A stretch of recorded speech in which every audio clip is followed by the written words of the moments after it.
Millets ಇಲ್ಲದೆ ನಿಮಗೆ ಆರೋಗ್ಯ ಇಲ್ಲ. ದಿವಸ 3 ಹೊತ್ತು ಮಾಂಸ ತಿನ್ನೋರಲ್ಲೂ ವಿಟಮಿನ್ B12 ಕಮ್ಮಿ ಇದೆ. ವಿದೌಟ್ ಕಾರ್ಬೋಹೈಡ್ರೇಟ್ ಜೀವನ ಇಲ್ಲ. ಕ್ಯಾನ್ಸರ್ ಅನ್ನೋ ಕಾಯಿಲೆ ಕೂಡ ಟ್ರೀಟ್ ಮಾಡಬಹುದು. ಯಾರಿಗೂ ಒಬ್ಬರಿಗೂ ಒಂದು ರೋಗ ವಾಸಿ ಆಗಿಲ್ಲ ಇಲ್ಲಿ ತನಕ. ರೋಗ ಮುಕ್ತ ಆಗೋದಕ್ಕೆ ಒಂದು ರಹದಾರಿ ಈ ಸಿರಿಧಾನ್ಯ. M2 ಹೆಲ್ತ್ಗೆ ನಿಮ್ಮೆಲ್ಲರಿಗೂ ಸ್ವಾಗತ. ಇವತ್ತಿನ ಕಾರ್ಯಕ್ರಮದಲ್ಲಿ ಸಿರಿಧಾನ್ಯಗಳ ಪ್ರಯೋಜನಗಳು ಹಾಗೇನೆ ಸಿರಿಧಾನ್ಯದಲ್ಲಿ ಇರುವಂತಹ ಪೌಷ್ಟಿಕಾಂಶಗಳ ಬಗ್ಗೆ, ಸಿರಿಧಾನ್ಯಗಳನ್ನ ಯಾವ ರೀತಿ ಸೇವಿಸಬೇಕು, ಅದರ ವಿಧಾನ, ಹಾಗೇನೆ ಬೇರೆ ಬೇರೆ ಕಾಯಿಲೆಗಳಿಗೆ ಯಾವ ರೀತಿಯಾದಂತಹ ಸಿರಿಧಾನ್ಯಗಳು ಸಹಾಯಕಾರಿ ಆಗತ್ತೆ ಅನ್ನೋದ್ರ ಬಗ್ಗೆ ಸಾಕಷ್ಟು ಮಾಹಿತಿನ ತಿಳಿಸ್ಕೊಡೋದಕ್ಕೆ ನಮ್ಮ ಜೊತೆ ಇದ್ದಾರೆ ಪದ್ಮಶ್ರೀ, ಇಂಡಿಪೆಂಡೆಂಟ್ ಸೈಂಟಿಸ್ಟ್, ಹಾಗೇನೆ the millet man of India doctor Khader ಅವರು. ಸರ್ ನಮಸ್ಕಾರ, ವೆಲ್ಕಮ್ ಟು ದ ಶೋ. ನಮಸ್ಕಾರ, ಎಲ್ಲರಿಗೂ ನಮಸ್ಕಾರ. ಸರ್, ಬಹಳ ವರ್ಷಗಳಿಂದ ನೀವು ಸಿರಿಧಾನ್ಯಗಳ ಬಗ್ಗೆ ಸಾಕಷ್ಟು ಕಾರ್ಯಕ್ರಮಗಳು ಮಾಡಿದ್ದೀರಾ, ಸಾಕಷ್ಟು ಗೆಸ್ಟ್ ಲೆಕ್ಚರ್ಗಳಲ್ಲಿ ಮಾತಾಡಿದ್ದೀರಾ, ಸಾಕಷ್ಟು ಕಾರ್ಯಕ್ರಮಗಳಲ್ಲಿ, ಟಿವಿ ಕಾರ್ಯಕ್ರಮಗಳಲ್ಲಿ ಮಾತಾಡಿದ್ದೀರಾ. ಸಿರಿಧಾನ್ಯದ ಬಗ್ಗೆ ನೀವು ಪ್ರತಿದಿನ ಹೇಳ್ತಾನೆ ಇರ್ತೀರಾ. ಸಿರಿಧಾನ್ಯ ಸೂಪರ್ ಫುಡ್, ಅದರಲ್ಲೆಲ್ಲ ಪೌಷ್ಟಿಕಾಂಶಗಳಿರುತ್ತೆ, ಎಲ್ಲಾ ಕಾಯಿಲೆಗಳಿಗೂ ಕೂಡ ಸಿರಿಧಾನ್ಯದಲ್ಲಿ ಔಷಧಿ ಇದೆ ಅಂತ. ಸೊ ನಮ್ಮ ಇವತ್ತಿನ ಕಾರ್ಯಕ್ರಮದಲ್ಲಿ ಇದನ್ನೇ ಎಲಾಬ್ರೇಟ್ ಮಾಡೋದಾದ್ರೆ, ಈ ಸಿರಿಧಾನ್ಯಗಳ ಮಹತ್ವ ಅಟ್ ಪ್ರೆಸೆಂಟ್ ಜನರೇಷನ್ಗೆ ಎಷ್ಟು ಮುಖ್ಯ ಆಗುತ್ತೆ? ಸೊ ನಾವು ಸಿರಿಧಾನ್ಯಗಳ ಮಹತ್ವದ ಅರಿವನ್ನು ಜನರಿಗೆ ಕೊಡೋಕೆ ಮುಂಚೆ ಈ ಅಕ್ಕಿ, ಗೋಧಿ, ಸಕ್ಕರೆ ತಿಂದು ಕಾಯಿಲೆಗಳು ಯಾಕೆ ಬರ್ತಾ ಇವೆ ಅನ್ನೋದು ತಿಳ್ಕೊಂಡ್ರೆ ಸಿರಿಧಾನ್ಯಗಳು ಅದನ್ನು ಹೇಗೆ ವಾಸಿ ಮಾಡ್ತವೆ ಅನ್ನೋದು ನಿಮಗೆ ಹೇಳದೇನೆ ಅರ್ಥ ಆಗುತ್ತೆ. ಅಂದರೆ ರೋಗ ಯಾಕೆ ಬಂತು? ಮೂಲ ಕಾರಣಗಳು 3 ಇದೆ. ಒಂದು, ನಮ್ಮ ಹೊಟ್ಟೆಯಲ್ಲಿದ್ದ ಸೂಕ್ಷ್ಮ ಜೀವಿಗಳನ್ನು ನಾವು ಕಳೆದ 50 ವರ್ಷದಿಂದ ನಾವು ತಿನ್ನುವ ಆಹಾರದಲ್ಲಿ ಬಳಸುವ ಗೊಬ್ಬರಗಳು, ರಾಸಾಯನಿಕ ಪದಾರ್ಥಗಳು ಮತ್ತು ಸಕ್ಕರೆ ಅಂಶ ಹೆಚ್ಚಾಗಿ ಬಿಡುಗಡೆ ಮಾಡೋದ್ರಿಂದ. ಅಂದರೆ ನೀವು ಬಿಳಿ ಅಕ್ಕಿ, ಭತ್ತದ ಅಕ್ಕಿಯನ್ನು ಸಾವಯವವಾಗಿ ಬೆಳೆಸಿಕೊಂಡು ತಿಂದರೂ ಈ ರಾಸಾಯನಿಕ ಗೊಬ್ಬರ ಅಂಶಗಳು ಇಲ್ಲದೇ ಇದ್ದರೂ ನಿಮ್ಮ ಹೊಟ್ಟೆಯಲ್ಲಿ ಸೂಕ್ಷ್ಮ ಜೀವಿಗಳು ನಾಶ ಆಗ್ತವೆ. ಯಾಕಂದರೆ ರಕ್ತದಲ್ಲಿ ಸಕ್ಕರೆ ಅಂಶ ಹೆಚ್ಚಾಗುತ್ತೆ. ಸಕ್ಕರೆ ಅಂಶ ರಕ್ತದಲ್ಲಿ ಯಾಕೆ ಹೆಚ್ಚಾಗುತ್ತೆ? ಭತ್ತದ ಅಕ್ಕಿ ಬೀಜದಲ್ಲಿ ದೇವರು ನಾರು ಅಂಶ ಒದಗಿಸಿಲ್ಲ. ಮೇಲ್ಪದರ 0.2 ಗ್ರಾಮ್ಸ್ ಕೊಟ್ಟಿದ್ದಾನೆ. ಅದನ್ನು ಪಾಲಿಷ್ ಮಾಡಿ ನಾವೆಲ್ಲರೂ ಕಳೆದ 50 ವರ್ಷದಿಂದ ತಿಂತಾ ಇದ್ದೀವಿ. ಅಫ್ಕೋರ್ಸ್ ಅದ್ರ ಜೊತೆಗೆ ಗೊಬ್ಬರ, ರಾಸಾಯನಿಕ, ಈ ಕ್ರಿಮಿ ಕೀಟ ಕಳೆನಾಶಕ ಪದಾರ್ಥಗಳು ಸಮೃದ್ಧವಾಗಿ ಒಳಗಡೆ ಕಳಿಸ್ತಾ ಇದ್ದೀವಿ. ಅಂದರೆ ನಮ್ಮ ಆಹಾರವೇ ನಮ್ಮ ಸೆಲಿಯಕ್ ರೀಜನ್ ಅಂತಾರೆ. ಎಲ್ಲಿ ಸೂಕ್ಷ್ಮ ಜೀವಿಗಳು, ಗಟ್ ಮೈಕ್ರೋಬಯೋಮ್ ವಾಸ ಮಾಡ್ತಾ ಇವೆ, ಆ ಜಾಗದಲ್ಲಿ ಹೋಗಿ ಅದನ್ನು ಸಾಯಿಸೋಕ್ಕೆ ಶುರು ಮಾಡಿ. ಈ ಗಟ್ ಮೈಕ್ರೋಬಯೋಮ್ ಮಹತ್ವ ಏನಂದರೆ, ಅದು ಅಲ್ಲಿರೋದ್ರಿಂದ ನಮ್ಮ ಜೀವಕೋಶಗಳ ಜೊತೆಗೆ ಸಂಪರ್ಕದಲ್ಲಿ ಭಾಷೆ, ಈ ಕೆಮಿಸ್ಟ್ರಿ ಅಂತಾರೆ, ಬಯೋಕೆಮಿಸ್ಟ್ರಿ, ಅದೊಂದು ಭಾಷೆ. ನಮ್ಮ ಜೀವಕೋಶ ಸೂಕ್ಷ್ಮ ಜೀವಿಗಳ ಜೀವಕೋಶಕ್ಕೆ ಒಂದು ಭಾಷೆ. ನಮ್ಮ ಹತ್ರ ಇದು ಕಮ್ಮಿ ಇದೆ, ನೀವು ರೆಡಿ ಮಾಡಿ ಕೊಡಪ್ಪ ಅಂತ ಸೂಕ್ಷ್ಮ ಜೀವಿಗೆ ಹೇಳುತ್ತೆ. ನೋ ಪ್ರಾಬ್ಲಮ್, ನೀವು ನನಗೆ ಆಹಾರ ಕೊಡ್ತಾ ಇದ್ದೀರಾ, ಇದನ್ನು ರೆಡಿ ಮಾಡಿ ಕೊಡ್ತೀನಿ ಅಂತ ಅದು ರೆಡಿ ಮಾಡಿ ಕೊಡುತ್ತೆ. ಇಷ್ಟು ಚೆನ್ನಾಗಿ ರೆಡಿ ಮಾಡಿದ್ಯಾ, ಅಲ್ಲಿಗೆ ಹೆಂಗೆ ತಲುಪಿಸ್ಬೇಕು, ಅದಕ್ಕೆ ತಲುಪಿಸೋದಕ್ಕೂ ನೀವೇ ರೆಡಿ ಮಾಡಬೇಕು. ನೋ ಪ್ರಾಬ್ಲಮ್, ರೆಡಿ ಮಾಡಿ ಕೊಡ್ತೀನಿ. ಯಾಕೆಂದರೆ ಅವು ಸೂಕ್ಷ್ಮ ಜೀವಿಗಳು ಈ ಬದಲಾವಣೆಗಳನ್ನು ಮಾಡಿಕೊಂಡು ಆ ಪ್ರೋಟೀನು, ಆ ಎನ್ಸೈಮು, ಅದಕ್ಕೆ ಬೇಕಾಗಿದ್ದ ಅಂಶಗಳನ್ನು ತಯಾರು. ಒಂದು ಒಳ್ಳೆ ಉದಾಹರಣೆ ನಿಮಗೆ ವಿಟಮಿನ್ B12 ಅಂತ ಒಂದು ತುಂಬ ಸಂಕೀರ್ಣವಾದ ಜೀವ ರಾಸಾಯನಿಕ ಪದಾರ್ಥ. ಅದನ್ನು ಅದು ಹಾಗೆ ಮಾಡಿ ನಮಗೆ ಕೊಟ್ಟುಬಿಡುತ್ತೆ. ನಮ್ಮ ಜೀವಕೋಶಗಳು ಅದನ್ನು ಮಾಡೋಕ್ಕಾಗೋದಿಲ್ಲ. ನಮ್ಮದೇ ಅಲ್ಲ, ಪ್ರಪಂಚದಲ್ಲಿ ಯಾರೂ ಮಾಡೋಕ್ಕಾಗೋದಿಲ್ಲ. ಸೊ ಯಾವ ಜೀವಿಗೆ ಬೇಕಾಗಿದ್ದ ವಿಟಮಿನ್ B12 ಇದ್ರೂ ಅದು ಆ ಜೀವಿ ಒಳಗಡೆ ಇದ್ದ ಸೂಕ್ಷ್ಮ ಜೀವಿಗಳು ರೆಡಿ ಮಾಡಿ ಕೊಡ್ತವೆ. ಆದರೆ ಈಗ ತಜ್ಞರೆಲ್ಲ ಇಂಜೆಕ್ಷನ್ ತಗೊಳ್ಳಿ, ಟ್ಯಾಬ್ಲೆಟ್ ತಗೊಳ್ಳಿ, ಅದು ಮಾಡ್ತೀವಿ, ಇದು ಮಾಡ್ತೀವಿ ಅಂದರೆ ದುಡ್ಡು ಮಾಡೋ ಬಿಸ್ನೆಸ್ಸಲ್ಲಿ ಹೊರಟಿದ್ದಾರೆ. ನೀವು ಅದು ಮಾಡಿದ್ರೂ ನಿಮ್ಮ ದೇಹಕ್ಕೆ ಅದು ಸರಿಯಾಗಿ ಹತ್ತೋದಿಲ್ಲ. ಅಂದರೆ ಸಹಜವಾಗಿ ನಿಮ್ಮ ದೇಹಕ್ಕೆ ಅತಿ ಮೂಲಭೂತವಾದ ವಿಟಮಿನ್ B12 ಒದಗಿಸ್ಕೊಡೋದು ಯಾರು? ನಿಮ್ಮ ಸೂಕ್ಷ್ಮ ಜೀವಿಗಳು. ನಿಮ್ಮ ಹೊಟ್ಟೆ ಕೆಳಗಡೆ ಇದ್ದ ಆ ಸೆಲಿಯಕ್ ರೀಜನ್ ಅಂತಾರೆ, ಸಣ್ಣ ಕರಳು, ದೊಡ್ಡ ಕರಳು, ಅದರಲ್ಲಿ ವಾಸ ಮಾಡ್ತಾ ಇರೋ ಸೂಕ್ಷ್ಮ ಜೀವಿಗಳನ್ನು ನಾವು ಸಮೃದ್ಧ ಮಾಡಿಕೊಳ್ಳೋ ಒಂದು ವಿಧಾನವೇ ಅಂಬಲಿ ನಮ್ಮ ಹಿರಿಯರು ಅನಾದಿ ಕಾಲದಿಂದ ನಮಗೆ ಹೇಳಿಕೊಟ್ಟಿರುವ ಒಂದು ಅದ್ಭುತವಾದ ಆಹಾರ ಪದ್ಧತಿ. ಅದನ್ನ ಬಿಟ್ಟಿದ್ದಕ್ಕೆ ನಮಗೆ ರೋಗ ಬರ್ತಾ ಇರೋದು. ಅಂದ್ರೆ ಆ ಸೂಕ್ಷ್ಮ ಜೀವಿಗಳನ್ನ ಸಹಜವಾಗಿ ಸಮೃದ್ಧವಾಗಿ ಯಾವಾಗಲೂ ಕಾಪಾಡ್ಕೋಬೇಕು ಅಂದ್ರೆ ನೀವು ಏನು ತಿನ್ನಬೇಕು, ಏನು ಕುಡಿಬೇಕು? ಸಿರಿಧಾನ್ಯಗಳ ಅಂಬಲಿ ಕುಡಿಯಬೇಕು. ಯಾಕೆ ಸಿರಿಧಾನ್ಯಗಳದ್ದೇ ಆಗಬೇಕು? ಅದರಲ್ಲೇ ನಾರಾಂಶ ಇರೋದು. ನಾರಾಂಶ ಯಾಕೆ ಬೇಕು? ನಾರಾಂಶ ಇದ್ರೇನೆ ಈ ಸೂಕ್ಷ್ಮ ಜೀವಿಗಳು ಅಲ್ಲಿ ಆವಾಹನ ಆಗೋದು. ಅಂದರೆ ಮಿಲೆಟ್ಸ್ ಇಲ್ಲದೆ ನಿಮಗೆ ಆರೋಗ್ಯ ಇಲ್ಲ. ಅದೇ ನಡೀತಾ ಇರೋದು ಈಗ. ಯಾವಾಗ ಮಿಲೆಟ್ಸ್ ಅನ್ನ ನಮ್ಮ ಅಡಿಗೆ ಮನೆಯಿಂದ ದೂರ ಮಾಡಿದೀವಿ, ರೋಗಗಳು ಒಂದೊಂದೊಂದೊಂದಾಗಿ ಬರ್ತಾ ಇವೆ. ಅದ್ರ ಜೊತೆಗೆ ಅಕ್ಕಿ ಗೋಧಿ ಹಾಕ್ಕೊಂಡಿದ್ದೀವಿ. ಅಕ್ಕಿ ಗೋಧಿಯಲ್ಲಿ ನಾರಾಂಶ ಝೀರೋ, ಶೂನ್ಯ ಆಗಿರೋದ್ರಿಂದ ರಕ್ತಕ್ಕೆ ಸಕ್ಕರೆ ಬೇಗ ದಿಢೀರಂತ ನೆರೆ ಥರ ಕೊಡೋದ್ರಿಂದ ಹೆಚ್ಚಾಗಿರೋ ಗ್ಲೂಕೋಸು, ಕೊಲೆಸ್ಟ್ರಾಲ್, ಟ್ರೈಗ್ಲಿಸರೈಡ್ಸ್, ಕೊಬ್ಬು, ರುಮೆಟಿಕ್ ಫ್ಯಾಕ್ಟರು, ಯೂರಿಕ್ ಆ್ಯಸಿಡು ಈ ಥರ ಹೆಚ್ಚಾಗಿ ತಯಾರು ಮಾಡಿ ಗ್ಲೂಕೋಸ್ ಕಮ್ಮಿ ಮಾಡೋದಕ್ಕೆ ಪ್ರಯತ್ನ ಮಾಡುತ್ತೆ. ಆವಾಗ ಏನಾಯಿತು? ಕೊಲೆಸ್ಟ್ರಾಲ್ ರೋಗ ಬಂತು, ಟ್ರೈಗ್ಲಿಸರೈಡ್ಸು, ಊಬಕಾಯ, ಇನ್ನೂ ಜಾಸ್ತಿ ಆಗಿದ್ರೆ ಡಯಾಬಿಟೀಸು, ಇನ್ನೂ ಜಾಸ್ತಿ ಆದರೆ BP. ಒಂದಕ್ಕೊಂದು ನಂಟು ಗೆಂಟು ಲಿಂಕ್ ಆಗಿ ಈಗ ಒಂದು ರೋಗ ಬಂದರೆ 4 ರೋಗ ಫಾಲೋ ಮಾಡ್ತಾ ಇದೆ. ಇದು ಈಗ ನಾವು ಆಹಾರ ಅಂತ ತಿಳ್ಕೊಂಡು ತಿಂತಾ ಇರೋ ಅಕ್ಕಿ ಗೋಧಿ ಸಕ್ಕರ ಮಹತ್ವ. ನೆರಳು, ಬಿಸಿಲು, ಮಳೆ, ಚಳಿ, ಯಾವ ಕಾಲದಲ್ಲೂ ನೀರಿಲ್ಲದೆ ಬೆಳೆಸ್ತಕ್ಕಂಥ ಧಾನ್ಯಗಳಲ್ಲಿ ಆ ಅದ್ಭುತವಾದ ದ್ಯುತಿ ಸಂಶ್ಲೇಷಣೆ ಕ್ರಿಯೆ ನಡೆಯುವಾಗಲೇ ದೇವರು ನಾರನ್ನು ಧಾನ್ಯದ ಜೊತೆ ರೆಡಿ ಮಾಡಿದ್ದಾರೆ. 8% ಕೊರ್ಲೆಯಲ್ಲಿ, 9% ಆರ್ಕದಲ್ಲಿ, 10% ಊದಲಲ್ಲಿ, 9.8 ಸಾಮೆಯಲ್ಲಿ, 12.5 ಕೊರ್ಲೆಯಲ್ಲಿ ನಾರು ಪಿಷ್ಟ ಪದಾರ್ಥದ ಜೊತೆ ಜೋಡಿಸಿದ್ದಾರೆ. ಇದೇ ಮಹತ್ವವಾದ ವಿಷಯ. ಇಷ್ಟು ನಾರಿನಂಶ ಬೇರೆ ಯಾವ ಆಹಾರ ಪದಾರ್ಥದಲ್ಲೂ ಇಲ್ಲ. ರಾಗಿಯಲ್ಲಿ 3.6, ಇನ್ನು ಜೋಳ, ಸಜ್ಜೆ, ಬರಗಲ್ಲಿ ಇನ್ನೂ ಕಮ್ಮಿ ಇದೆ. ಸೊ ಅದಕ್ಕೆ ನಾವು ಧಾನ್ಯಗಳನ್ನು ತಟಸ್ಥ ಧಾನ್ಯ, ಧನಾತ್ಮಕ ಧಾನ್ಯ, ಸಿರಿಧಾನ್ಯ ಅಂತ ಗುಂಪು ಮಾಡಿದ್ವಿ. ಈ 5 ಧಾನ್ಯಗಳಲ್ಲಿ ನಾರಿನ ಅಂಶ ಹೆಚ್ಚಾಗಿರೋದ್ರಿಂದ ಎನ್ರಿಚ್ಡ್ ಫೈಬರ್ ಅಂತೀವಿ, ಅಂಡ್ ಅರೋಮ್ಯಾಟಿಕ್ ಫೈಬರು ಅಂತೀವಿ. ಅಂದರೆ ಅದರ ಮಹತ್ವ, ಪರಿಪಕ್ವವಾದ ನಾರಿದು. ಈಗ ತರಕಾರಿ ಸೊಪ್ಪು ತಗೋತೀರ, ಅದರಲ್ಲೂ ನಾರಿದೆ, ಆದರೆ ಅದು ಪರಿಪಕ್ವ ಅಲ್ಲ. ತರಕಾರಿ ಸೊಪ್ಪುಗಳಲ್ಲಿ ನವಜಾತ ನಾರು, ಅಂದರೆ ಆಗಾಗ ಹುಟ್ಟಿರೋ. ನಮ್ಮ ಕಂದ ಮೂಲಗಳಲ್ಲಿ ಅಪರಿಪಕ್ವವಾದ ನಾರು. ದವಸ ಧಾನ್ಯ ನಮ್ಮ ಮಿಲೆಟ್ಸಲ್ಲಿ ಪಕ್ವವಾದ ನಾರು. ಸೊ ಈ 3 ಅಂಶಗಳನ್ನು ನಮ್ಮ ಹಿರಿಯರು ಹೇಳ್ಕೊಟ್ಟಿದ್ದಾರೆ. ಚರಕ, ನಿಮ್ಮ ಊಟ ಹೆಂಗಿರಬೇಕು? ಸೊಪ್ಪು, ತರಕಾರಿ, ಕಂದಮೂಲ, ದವಸ ಧಾನ್ಯ ಅಂತ ಹೇಳಿದ್ದಾರೆ. ಇದರ ಮಹತ್ವ ಇದೇನೆ. ನಾರಿನ ಒಂದು ಪ್ರಮಾಣದಲ್ಲಿ ಈ ವರ್ಗೀಕರಣ ಮಾಡಿದ್ದಾರೆ.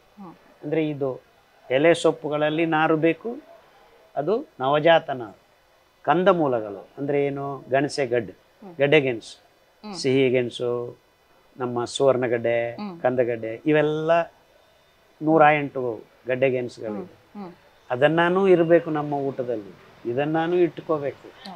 ಮಿಲೆಟ್ಸ್ ಇರುತ್ತೆ. ಈ 3ನ ಒಂದು ಸಂಯೋಜನೆ ಇದೆಯಲ್ಲ, ಅದು ಸಂಪೂರ್ಣ ಆಹಾರ, ಸಂಪೂರ್ಣ ಆರೋಗ್ಯ. ನಮ್ಮ ಹಿರಿಯರು ಯಾವಾಗಲೂ ಹೇಳಿದ್ದಾರೆ ಇದರಲ್ಲಿ ಮಹತ್ವ ನಾರು ಅಂಶ. ಸೊ ಇತ್ತೀಚಿನ ದಿನಸುಗಳಲ್ಲಿ ನಾವು ತಿಂತಾ ಇರೋ ಆಹಾರ ನಾರು ರಹಿತ ಆಹಾರ, processed, ultra processed, premium food ಅಂತ ತಿಂದು ರೋಗ ತರಿಸ್ಕೊತಾ ಇದೆ.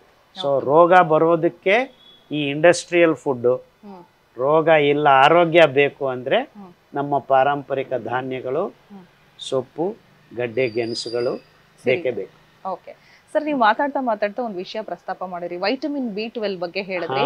ನಾನು ಆಕ್ಚುಲಿ ನೆಕ್ಸ್ಟ್ ಕ್ವಶನ್ ಅದೇ ಇತ್ತು ನಂದು, ಆ ಪ್ರಶ್ನೆ ಕೇಳೋಣ ಅಂತ. ಈಗ ಯಾರೇ ಬ್ಲಡ್ ಟೆಸ್ಟ್ ಮಾಡಿದ್ರು ವೈಟಮಿನ್ B12 ಕೌಂಟ್ಸು ಸಿಕ್ಕಾಪಟ್ಟೆ ಕಡಿಮೆ ಇದೆ. ಸೊ ಎಲ್ರಿಗೂ ವೈಟಮಿನ್ B12 ಡಿಫಿಷಿಯನ್ಸಿ ಇದೆ. ಯಾಕೆ ಅನ್ನೋದು ಒಂದು ಪ್ರಶ್ನೆ. ಇನ್ನೊಂದು, ವೈಟಮಿನ್ B12 ಸಿಗುವಂತದ್ದು ಮೊಟ್ಟೆ ಅಥವಾ ಮೀಟ್ ಲಿವರ್ ಇಂದ ಅಂತ ಡಾಕ್ಟರ್ಗಳೇ ಇನ್ಫ್ಯಾಕ್ಟ್ ಹೇಳ್ತಿದ್ದಾರೆ. ಅದರಲ್ಲಿ ವೈಟಮಿನ್ B12 ಸಿಗತ್ತೆ, ಅದನ್ನ ತಿನ್ನಿ ಅಂತ. ಈಗ ವೆಜಿಟೇರಿಯನ್ಸ್ ಏನ್ ಮಾಡ್ಬೇಕು ಹಾಗಾದ್ರೆ? ಇಲ್ಲ, ನಿಮ್ಮ ಅಥವಾ ಅದ್ರಲ್ಲಿ ಸಿಗತ್ತಾ? ಪ್ರಶ್ನೆಯನ್ನ ಅಲ್ಲಿಗೆ ನಿಲ್ಸೋಣ. ವೆಜಿಟೇರಿಯನ್ಸ್ ತನಕ ಹೋಗ್ಬೇಕಾಗಿಲ್ಲ. ಈಗ ಮೊಟ್ಟೆ ಮಾಂಸ ತಿನ್ನೋರಲ್ಲಿ ವಿಟಮಿನ್ B12 ಕಮ್ಮಿ ಇರೋರು 100ಕ್ಕೆ 90 ಜನ ಇದ್ದಾರೆ. ಓಕೆ, ಅಂದ್ರೆ ವಿಟಮಿನ್ B12 ಈ ಮೊಟ್ಟೆ ಮಾಂಸ ತಿನ್ನೋದ್ರಿಂದ ಸಿಗೋದಿಲ್ಲ ಅಂತ ಖಂಡಿತ ಆಗಿದೆ. ಓಕೆ, ಇನ್ಫ್ಯಾಕ್ಟ್ ನೀವು ವೆಜಿಟಬಲ್ಸ್ ತಿಂದ್ರೂ ವಿಟಮಿನ್ B12 ಕಮ್ಮಿ ಆಗ್ತಾ ಇರೋ ಕಾರಣ ಏನಂದರೆ ಹೊಟ್ಟೆಯಲ್ಲಿ ಸಮೃದ್ಧವಾಗಿ ಮೈಕ್ರೋಬಯೋಮು ಬೆಳೆಸ್ಕೊತಾ ಇಲ್ಲ. Okay, that is the only major reason. ಹಾಂ, ಮಾಂಸದಲ್ಲಿ ಸಿಗೋ ವಿಟಮಿನ್ B12 ಯಾರು ಮಾಡಿದ್ದಾರೆ? ಆ ಪ್ರಾಣಿ ಮಾಡಿಲ್ಲ. ಆ ಪ್ರಾಣಿ ಒಳಗಡೆ, ಹೊಟ್ಟೆ ಒಳಗಡೆ ಇದ್ದ ಸೂಕ್ಷ್ಮ ಜೀವಿಗಳೇ ಮಾಡಿದ್ದು. ಸೊ ಅದು ದೇವರು ನಮಗೂ ಇಟ್ಟಿದ್ದಾರೆ. ಆದರೆ ನಾವು ಅದನ್ನ ಹಂತ ಹಂತವಾಗಿ ಷಡ್ಯಂತ್ರ ಮಾಡಿ ವಿಷ ಪದಾರ್ಥಗಳನ್ನು ಹಾಕಿ ಸಾಯಿಸಿದ್ದೀವಿ. ಅದರಿಂದ ವಿಟಮಿನ್ B12 ಕಮ್ಮಿ ಆಗಿದೆ. Not just vegetarians, all over the world. ಎಲ್ಲ ಮಾಂಸ, ದಿವಸ 3 ಹೊತ್ತು ಮಾಂಸ ತಿನ್ನೋರಲ್ಲೂ ವಿಟಮಿನ್ B12 ಕಮ್ಮಿ ಇದೆ. ಏನು ವ್ಯತ್ಯಾಸ ಇಲ್ಲ. ಸೊ ವಿಟಮಿನ್ B12 ಕಮ್ಮಿ ಆದರೆ ಬರೋತಕ್ಕಂಥ ರೋಗಗಳನ್ನೆಲ್ಲ ನಾವು 3 ತಿಂಗಳಲ್ಲಿ ಮಾಯ ಮಾಡ್ಬೋದು. ಹೆಂಗೆ? ಅಂಬಲಿ ಕುಡಿಯೋದು. ಸಿರಿಧಾನ್ಯಗಳ ಅಂಬಲಿನೇ ಬೇಕು, ಅದಕ್ಕೆ ಬೇರೆ ಅಂಬಲಿಗಳು ಉಪಯೋಗ ಆಗೋದಿಲ್ಲ. ಯಾವ ಸಿರಿಧಾನ್ಯ ಪರ್ಟಿಕ್ಯುಲರ್ಲಿ ಅಥವಾ ಎಲ್ಲಾನು ಉಪಯೋಗ? 5 ಧಾನ್ಯಗಳು: ಆರ್ಕ, ಸಾಮೆ, ನವಣೆ, ಕೊರ್ಲೆ, ಊದಲು. ಹೆಚ್ಚು ನಾರು ಉಳ್ಳ ಧಾನ್ಯಗಳು ಅಂಬಲಿ ಮಾಡೋದ್ರಿಂದ ನಿಮಗೆ ಈ ಸೂಕ್ಷ್ಮ ಜೀವಿಗಳ ಸಮೃದ್ಧಿ ಹೊಟ್ಟೆಯಲ್ಲಿ ಸೇರ್ಕೊಳ್ಳುತ್ತೆ. ಆಗ ವೈಟಮಿನ್ B12 ನಮಗೆ ವೈಟಮಿನ್ B12 ಆದಷ್ಟಕ್ಕದೇ ರೆಡಿ ಆಗುತ್ತೆ. ಬಹಳ ಚೆನ್ನಾಗಿ ಹೇಳಿದೆ. ಸೊ ವಿಟಮಿನ್ B12 ನಿಮಗೆ ಲೋ ಬ್ಲಡ್ ಪ್ರೆಷರು, ತಲೆ ತಿರುಗೋದು, ನರಗಳ ಸಂಯೋಜನೆ, ಹೆಲ್ಯೂಸಿನೇಷನ್ಸು, ಹಾರ್ಮೋನ್ ಇಂಬ್ಯಾಲೆನ್ಸು, ಈ ಥರ ಅನೇಕ ಕಾಯಿಲೆಗಳಲ್ಲಿ ಅದು ಇನ್ವಾಲ್ವ್ ಆಗಿರುತ್ತೆ. ಸೊ ಇಂಥ ಕಾಯಿಲೆಗಳೆಲ್ಲ ವಾಸಿ ಆಗಬೇಕಂದ್ರೆ ಅಂಬಲಿ ನೀವು ಸಿರಿಧಾನ್ಯಗಳದ್ದು ಕುಡಿಯಲೇಬೇಕು. ಅಂಡ್ ಅಂಬಲಿ ಊಟ ಮಾಡಿದ್ರೆ, ಅಂಬಲಿ ಕುಡಿದು ಊಟ ಮಾಡಿದ್ರೆ ನಿಮಗೆ ಇನ್ನು ರೋಗ ಅನ್ನೋದು ಬರೋದಕ್ಕೆ ಸಾಧ್ಯನೇ ಇಲ್ಲ. ಅಂದರೆ ಈ ಸಂಭಾಷಣೆಯಲ್ಲಿ ನಿಮ್ಗೆ ಅರ್ಥ ಆಗಬೇಕಾಗಿದ್ದೇನೆಂದರೆ, ರೋಗಗಳನ್ನು ವಾಸಿ ಮಾಡೋದು ಒಂದು ಕಡೆ ಆದರೆ ರೋಗ ಇಲ್ಲದೆ ಜೀವನ ಮಾಡೋ ಅಂಶ ಇಲ್ಲಿ ಇದೆ. ಅಂದರೆ ಇಡೀ ಮಾನವ ಜಾತಿ ಡಾಕ್ಟರ್ ಹತ್ರ ಹೋಗದೆ ಜೀವನ ಮಾಡಬೇಕು ಅನ್ನೋ ಒಂದು ದಾರಿ ನನಗೆ ಕಂಡು ಬರ್ತಾ ಇದೆ ಅಲ್ವಾ? ಸೊ ನೀವು ಮಿಲ್ಲೆಟ್ಟನ್ನು ಸರಿಯಾದ ರೀತಿಯಲ್ಲಿ ಊಟ ಮಾಡುವ ವಿಧಾನಗಳನ್ನು ಕಲ್ತ್ಕೊಂಡ್ರೆ ನಿಮಗೆ ಯಾರಿಂದ ದೂರ ಇರ್ಬೋದು? ವೈದ್ಯರಿಂದ, ಡಾಕ್ಟರಿಂದ ದೂರ. ಈಗ ನೀವು ಡಾಕ್ಟರ್ ಹತ್ರ ಹೋದ್ರೆ ಲೈಫ್ ಲಾಂಗು ಟ್ಯಾಬ್ಲೆಟ್ ಕೊಡ್ತಾರೆ. ನೀವು ಮಿಲ್ಲೆಟ್ಸ್ ತಿಂದ್ರೆ ಲೈಫ್ ಲಾಂಗು ಡಾಕ್ಟರ್ ಇಂದ ದೂರ ಇರ್ಬೋದು. ಕರೆಕ್ಟ್. ಓಕೆ, ಈಗ ಹಿಂದೆ ಒಂದು ಸೇಯಿಂಗ್ ಇತ್ತು, an apple a day keeps a doctor away ಅಂತ. ಈಗ ಸಿರಿಧಾನ್ಯಾಸ್ a day keeps the doctor away ಅಂತ ಹೇಳ್ಬಹುದು. ಓಕೆ ಸರ್, ಹಾಗೇನೆ ಈ ಸಿರಿಧಾನ್ಯಗಳಲ್ಲಿ ನೀವು ಸ್ಲೋ ಕಾರ್ಬ್ ಅನ್ನೋದ್ರ ಬಗ್ಗೆ ಹೇಳ್ತಾ ಇರ್ತೀರಾ. ಸೊ ರಕ್ತಕ್ಕೆ ಗ್ಲೂಕೋಸ್ ಅನ್ನ ಸ್ಲೋ ಆಗಿ, ಸ್ಲೋ ಕಾರ್ಬ್, SLOW, ಎಲ್ಲರೂ ಲೋ ಕಾರ್ಬ್ ಅನ್ಕೊಂಡಿದ್ದಾರೆ. ಕಾರ್ಬೋಹೈಡ್ರೇಟ್ಸೇ ಬೇಕು ಎಲ್ಲರಿಗೂ. ವಿದೌಟ್ ಕಾರ್ಬೋಹೈಡ್ರೇಟ್ ಜೀವನ ಇಲ್ಲ ಈ ಭೂಮಿ ಮೇಲೆ. ಯಾವ ಜೀವಿಯೂನು ಗ್ಲೂಕೋಸನ್ನು ಬರ್ನ್ ಮಾಡೇ ಜೀವನ ಮಾಡಬೇಕು.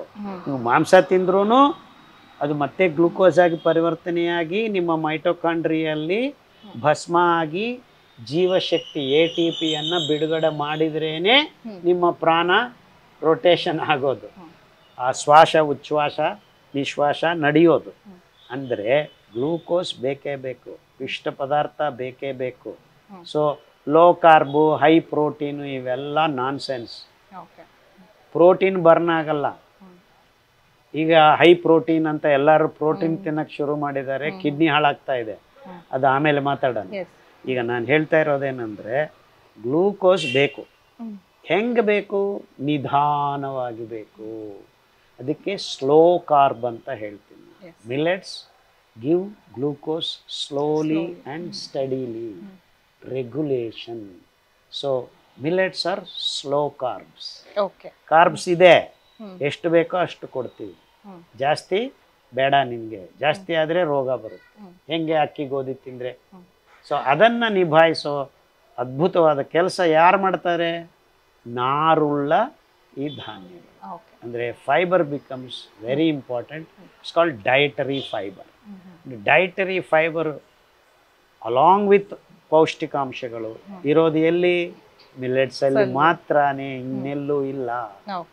So that's how millets is. ನಾನು ತುಂಬಾ ಕಡೆ ಹೇಳಿರ್ತೀನಿ ಸೂಪರ್ ಫುಡ್ ಅಂತ.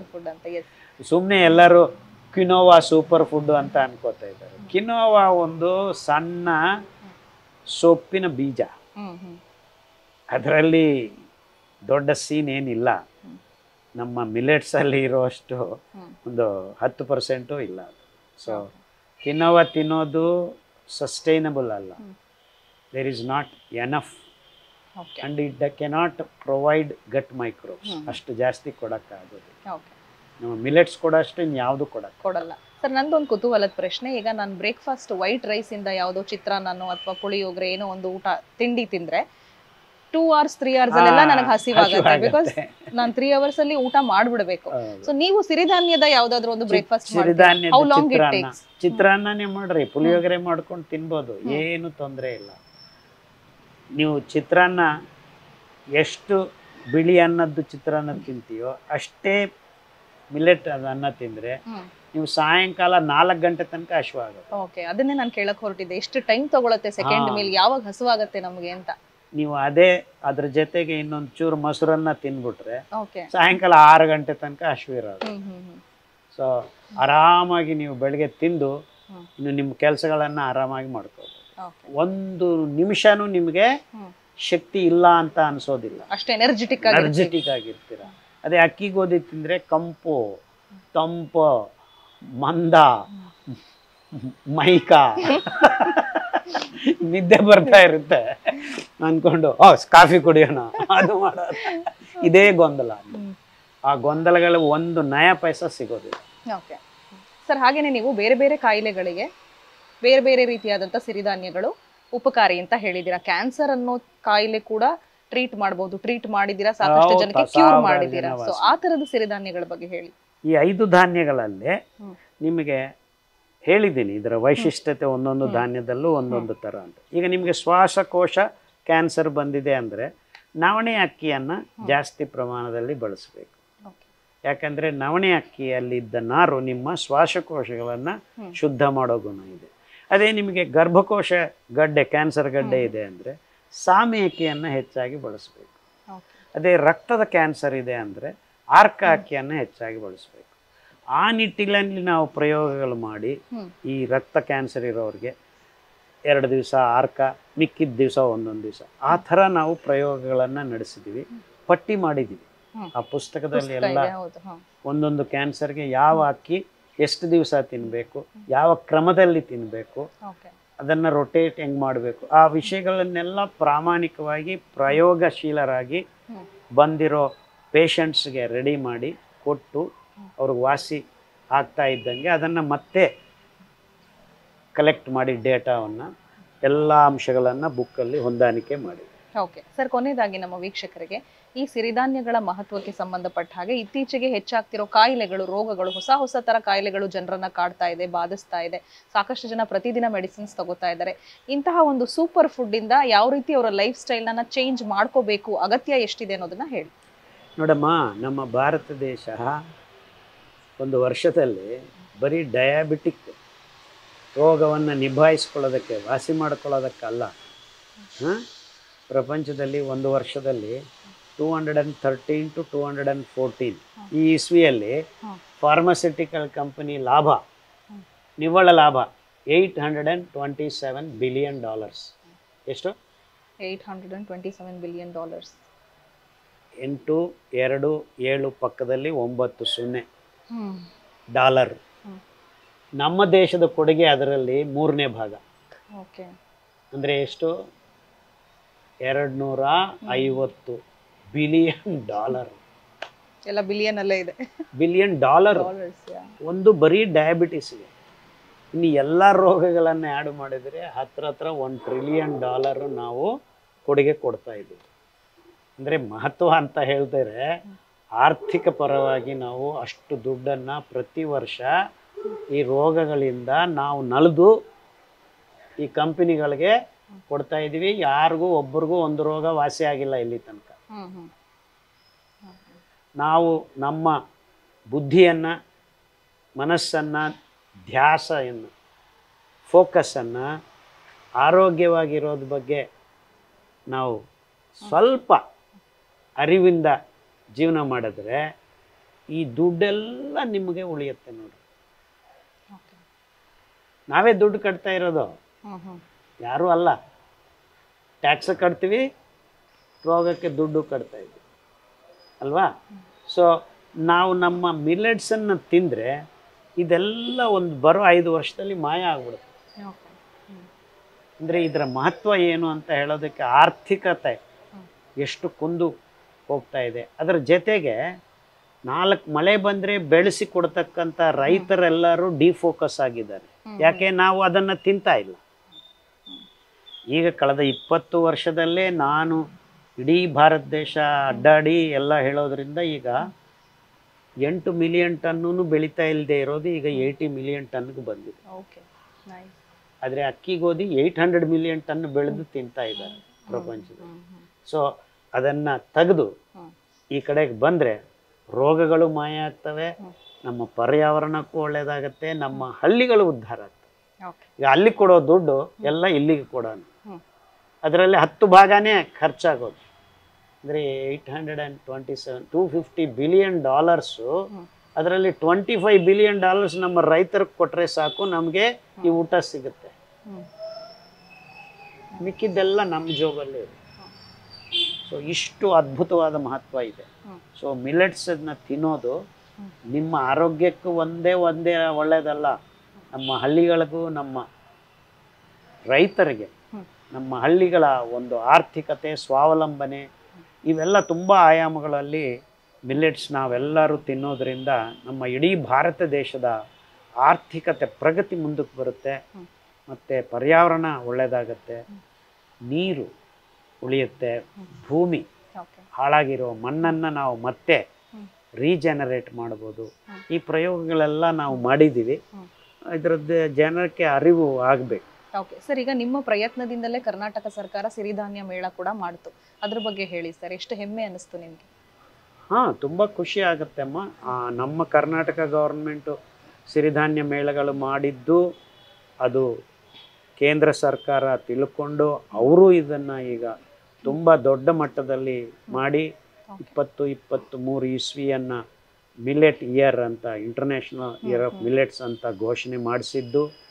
ಅದರ ಆದಮೇಲೆ G20ಯಲ್ಲೂ ಕೇಂದ್ರ ಸರ್ಕಾರ ಎಲ್ಲ ಡಿಗ್ನಿಟರೀಸ್ಗೂ ಮಿಲೆಟ್ ಊಟವನ್ನು ಕೊಟ್ಟಿದ್ದು. ಈಗ ನಮ್ಮ ಮಿಲಿಟ್ರಿಯಲ್ಲಿ, ಪ್ಯಾರಾಮಿಲಿಟ್ರಿಯಲ್ಲಿ BSF, CRPF ಇವರೆಲ್ಲರೂ 30 ಭಾಗ ಅಂದರೆ 100 ಕಿಲೋಗ್ರಾಮ್ಸ್ ಈಗ ಆಹಾರ ಅಲ್ಲಿ ಆರ್ಡರ್ ಆದರೆ 30% ಮಿಲೆಟ್ಸ್ ಇರಬೇಕು ಅಂತ ಕೇಂದ್ರ ಸರ್ಕಾರ ಆರ್ಡರ್ ಸೈನ್ ಮಾಡಿತ್ತು. ಅಂದರೆ ಈಗ ನಮ್ಮ ಸೈನಿಕರೆಲ್ಲರೂ 30% ಮಿಲೆಟ್ಸ್ ತಿನ್ನಕ್ಕೆ ಶಿರೋಕೆ ಮಾಡಿದ್ರು. ಸೊ ಇದೆಲ್ಲ ನಡೀತಾ ಇದೆ, ತುಂಬ ಖುಷಿಯಾಗಿದೆ. ಈ ಮಧ್ಯದಲ್ಲಿ ಪದ್ಮಶ್ರೀ ಅವಾರ್ಡು ಕೊಟ್ಟಿದ್ದಾರೆ. ಮಿಲೆಟ್ಸನ್ನು ಮತ್ತೆ ಪ್ರಜ್ಞೆಗೆ, ಈ ಪ್ರಜ್ಞೆಗೆ ತರೆದಿದ್ದಕ್ಕೆ ಅಂತಾನೆ ಸೈನ್ಸ್ ಆ್ಯಂಡ್ ಟೆಕ್ನಾಲಜಿ ಅಂತ ಒಂದು ವಿಭಾಗದಲ್ಲಿ ನನಗೆ ಪದ್ಮಶ್ರೀ ಕೊಟ್ಟಿದ್ದು ತುಂಬ ತುಂಬ ಆಭಾರಿಯಾಗಿದ್ದೀನಿ ಕೇಂದ್ರ ಸರ್ಕಾರಕ್ಕೆ. ಮಿಲೆಟ್ಸ್ ಪಾರ್ಟಿ ಕೊಡಬೇಕು ಸರ್ ನೀವು ನಮಗೆ. ಖಂಡಿತ ಮಿಲೆಟ್ಸ್ ಪಾರ್ಟಿ. Millet party. ಈಗ ಮಿಲೆಟ್ ಅಲ್ಲಿ ನಾವು ಗುಲಾಬ್ ಜಾಮೂನು ಮತ್ತು ಬಾದ್ಶಾನು ತಯಾರು ಮಾಡ್ತೀವಿ. ಅಂದರೆ ಸಂಭ್ರಮ ದಿವಸಗಳಲ್ಲಿ ಸಿಹಿ ತಿನಿಸುಗಳನ್ನು ಮಾಡ್ಕೋಬಹುದು. ಇದನ್ನೆಲ್ಲ ನಾವು